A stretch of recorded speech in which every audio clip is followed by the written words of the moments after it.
हमारे YouTube channel DJ Lavkesh भाई को लाइक सब्सक्राइब करना ना भूलें।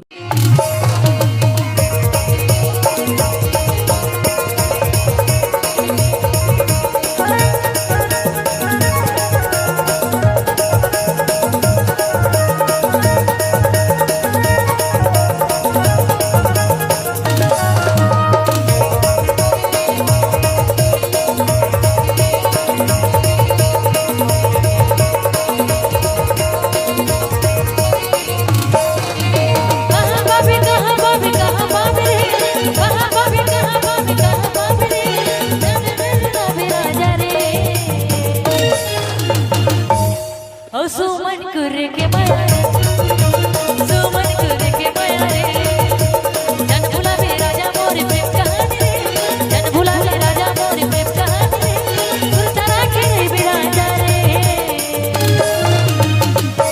YouTube चैनल डीजे लवकेश भाई को सब्सक्राइब जरूर करें। सुमन कुरे के माया रे सुमन कुरे के माया रे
आपने सुना होगा लवकेश डीजे का नाम।